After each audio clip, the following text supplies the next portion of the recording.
সাহাবায়ে কেরাম রিদওয়ানুল্লাহি তাআলা আলাইহিম আজমাইন তারা কতটা ব্যাকুল ছিলেন আল্লাহর রাস্তায় জানমাল দেওয়ার জন্য, এগুলো হাদিসের পাতায় পাতায় মুহাদ্দিসিনে কেরাম নবী করিম সাল্লাল্লাহু আলাইহি ওয়াসাল্লাম বলেছেন, মুহাদ্দিসিনে কেরাম হাদিসের কিতাবের পাতায় পাতায় এগুলো উল্লেখ করেছেন। ছোট্ট একটা ঘটনা বলি। বদরের যুদ্ধ, বদরের যুদ্ধ ইসলামের সর্বপ্রথম জিহাদ, জানি না আমরা? বদরের যুদ্ধের প্রাক্কালে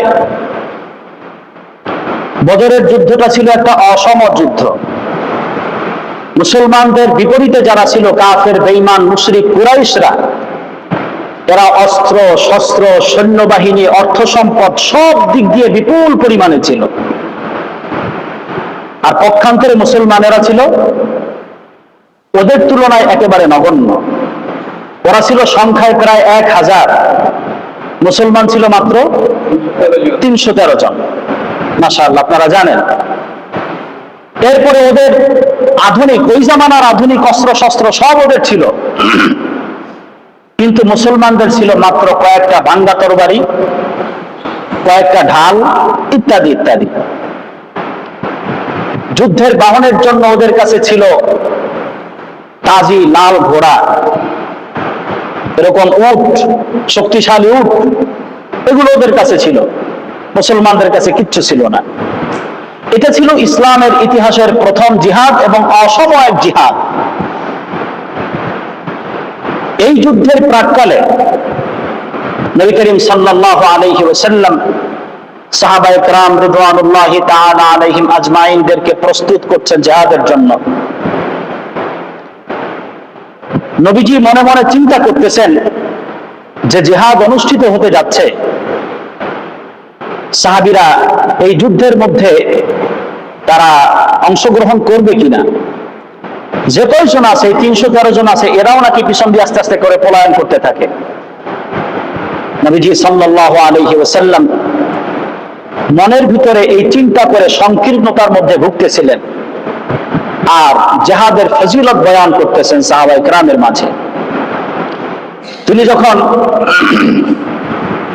জিহাদের ফজিলত বয়ান করতেছেন, নবীজি সাল্লাল্লাহু আলাইহি ওয়াসাল্লামের চেহারাটা মলিন। সাহাবায়ে কেরামদের ভিতর থেকে কেউ কেউ বুঝতে পারলো নবীজির মনের মধ্যে কি ঝড় চলতেছে। সাহাবায়ে কেরাম রাসূলকে এমন বেশি ভালোবাসতেন যার কোনো তুলনা হয় না। একজন আদনা থেকে আদনা সাহাবী নবীজিকে এত বেশি পরিমাণ মহব্বত করতে পেরেছেন, ভালোবেসেছেন, সারা পৃথিবীর পীর বুজুর্গ ওলামায়ে কেরাম সবার ভালোবাসা যদি এক পাল্লায় রাখা হয়, আর একজন রাসূলের আদনা থেকে ছোট সাহাবীর ভালোবাসা, রাসূলের প্রতি ভালোবাসা যদি এক পাল্লায় রাখা হয়, ওই সাহাবীর ভালোবাসার পরিমাণ অনেক বেশি হয়ে যাবে। সাহাবায়ে কেরাম কেউ কেউ বুঝতে পারলেন নবীজির অন্তরের মধ্যে কি চলতেছে। সাহাবীদের ভিতর থেকে একজন সাহাবী ছিলেন, তার নাম হলো হযরত মিকদাদ রাদিয়াল্লাহু তাআলা, যুবক সাহাবী। ইসলামের জন্য সবথেকে বেশি ভূমিকা রাখছে যুবকেরা। পরবর্তীতে যারা খলিফা হয়েছেন, বিরুদ্ধ হয়েছেন, তারা যুবক বয়সে ইসলাম কবুল করে ইসলামকে বেশি শক্তিশালী করেছেন। হযরত মিকদাদ রাদিয়াল্লাহু তাআলা আনহু দাঁড়ায় গেলেন। রাসূল বয়ান করতেছেন, বয়ানের মাঝেই রাসূলের মনের এই চিন্তার কথা বুঝতে পেরে তিনি দাঁড়ায় গেলেন। দাঁড়ায় তিনি চমৎকার কথা বললেন। তিনি বললেন, ইমদি বিনা ইয়া রাসূলুল্লাহ হাইসুমা আমারাকাল্লাহ। ওগো আল্লাহর রাসূল, আপনি আমাদেরকে নিয়ে সেই পথে চলেন যেই পথে চলার জন্য আল্লাহ রাব্বুল আলামিন আপনাকে অর্ডার করেছেন। আপনি আমাদেরকে নিয়ে সেই পথে চলেন। ইন্না লা নাকুলু লাকা কামা ক্বালা বানু ইসরাঈলা লিমূসা আলাইহিস সালাতু ওয়াস সালাম, ইযহাব আনতা ওয়া রাব্বুকা ফাকাতিলা ইন্না হাউনা কাঈদুন। মিকদাদ রাদিয়াল্লাহু তাআলা আনহু দাঁড়ায়া চমৎকার ভাষায় নিজের মনের অভিব্যক্তি প্রকাশ করলেন, ইয়া রাসূলুল্লাহ, আল্লাহ আপনাকে যেদিক নির্দেশ করছেন সেই দিকেই আমাদেরকে নিয়ে চলুন। বনী ইসরাইলের লোকেরা পয়গম্বর মুসা আলাইহিস সালামকে যে কথা বলেছিল, তুমি এবং তোমার রব গিয়ে কাফেরদের সাথে যুদ্ধ করো, আমরা যুদ্ধ করতে যেতে পারবো না, এই যে কথা বনী ইসরাইলেরা মুসা আলাইহিস সালামকে বলছিল, ওগো আল্লাহর রাসূল, আমরা আপনাকে সেই কথা বলে হতাশ করব না। দেখেন কত চমৎকার কথা। নবীজি সাল্লাল্লাহু আলাইহি ওয়াসাল্লাম মনের মধ্য থেকে তার সংকীর্ণতা আস্তে আস্তে দূর হতে থাকলো। হযরত মিকদাদ রাদিয়াল্লাহু তাআলা আনহু আরো বললেন, বাল নাকুলু ইযহাব আনতা ওয়া রাব্বুক ফাকাতিলা ইন্না মাআকুমা মুকাতিলুন মা দুনতু আইনুম মিন্না তাতাররাফ। হযরত মিকদাদ রাদিয়াল্লাহু তাআলা আনহু বললেন, ইয়া রাসূলুল্লাহ, মুসা আলাইহিস সালামের উম্মতরা যে কথা বলছে আমরা তো সে কথা বলবোই না, বরং আমরা আপনাকে বলতে চাই আপনি চলুন, আমাদেরকে নিয়ে চলুন। আমরা যতক্ষণ পর্যন্ত আমাদের চোখের পাতা নড়তে থাকবে ততক্ষণ পর্যন্ত আপনার ডানে বামে সামনে পিছনে জীবনকে বাজি রেখে আমরা জিহাদ চালিয়ে যাব। সুবহানাল্লাহি ওয়া বিহামদিহি। কত চমৎকার কথা। জীবনকে পরোয়া করেন নাই, ওই যে চিন্তা করছেন জীবনকে বিক্রি করে দিয়েছেন জান্নাতের বিনিময়ে আল্লাহর কাছে। ফাদাহিকা রাসূলুল্লাহ সাল্লাল্লাহু আলাইহি ওয়াসাল্লাম, তার কথা শুনে নবীজি হেসে দিলেন, খুশি হইলেন, দারুণ খুশি হলেন। নবীজি সাল্লাল্লাহু আলাইহি ওয়াসাল্লাম তখন বুক ভরে বললেন, কুমু বিনা ইলা জান্নাতিন ওয়া জান্নাতিন আরদুহা কাআরদিস সামাই ওয়াল আরদ। আল্লাহর রাসূল জনাবে মুহাম্মদুর রাসূলুল্লাহ সাল্লাল্লাহু আলাইহি ওয়াসাল্লাম বললেন, কুমু বিনা ইলা জান্নাতিন।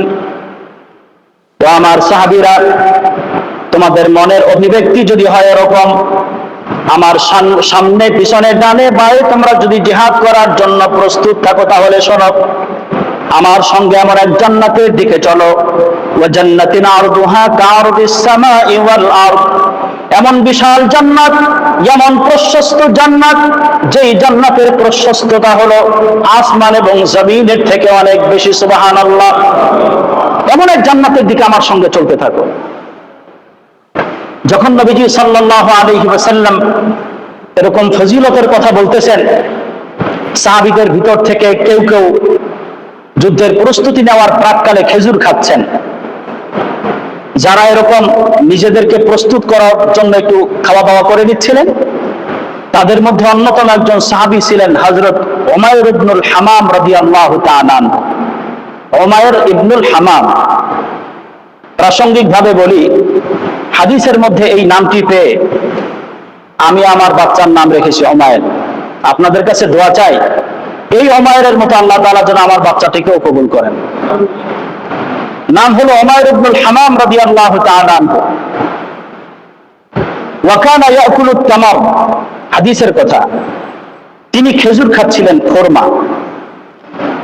তিনি যখন এই বক্তব্য শুনলেন, ওয়াকালা বাখবাখ, বাখবাখ এটা একটা আরবি শব্দ। আমরা যখন কোনো সুন্দর কথা শুনলে তাকে বাহবা দিই, বাবা সুন্দর তো, অনেক চমৎকার কথা বলেছে, এই কথা বলি। আরবিতে এইরকম চমৎকার কোনো কিছু বোঝানোর জন্য বাহ বাহ শব্দটা উচ্চারণ করা হয়। উমাইর ইবনুল হামাম রাদিয়াল্লাহু তাআলা আনহু বললেন, বাহ বাহ, কি চমৎকার কথা, মা আজমানাহু ওয়া আহসানা। ইয়া রাসূলুল্লাহ, আপনি কত চমৎকার কথা বলেছেন। আমি যদি এই জিহাদের ময়দানে ঝাঁপায় পড়ি, তাহলে আল্লাহ তাআলা আমাকে এমন জান্নাত দান করবেন যে জান্নাত আসমান এবং জমিনের থেকেও অনেক বড় প্রশস্ত। তখন তিনি খেজুর খাচ্ছিলেন, খাওয়া অবস্থায় তিনি বললেন, ওয়াল্লাহ, আল্লাহর জাত ও সিফাতের কসম, ইন্নী আকুলুহুন্না হাযা লাহায়াতান তাবিলাতান, আমি যদি এই খেজুরটা খাইতেই থাকি তাহলে তো আমার হায়াতটা অনেক বেশি প্রলম্বিত হয়ে যাবে। ফারামা বিহিন্না, সঙ্গে সঙ্গে সে খেজুরটাকে, তার হাতের মধ্যে যে কয়েকটা খুরমা ছিল, খেজুর ছিল, এই খেজুরটাকে তিনি নিক্ষেপ করে দিলেন দূরে। খাওয়ার মতো আর সময় পাইলেন না। কারণ হলো আমি যত দেরি করব আমার জান্নাতে যাইতে তত বেশি দেরি হয়ে যাবে। সুবহানাল্লাহ। তিনি খেজুর ফেলে দিলেন। খেজুর ফেলে দিয়ে জিহাদের ময়দানে তিনি ঝাঁপায় পড়লেন, বীর বিক্রমে যুদ্ধ করলেন, অনেকগুলা কাফেরকে দুনিয়া থেকে বিদায় করে জাহান্নামে পাঠায় দিয়ে এক পর্যায়ে তিনিও শাহাদাত বরণ করলেন। যুদ্ধ শেষ হলো।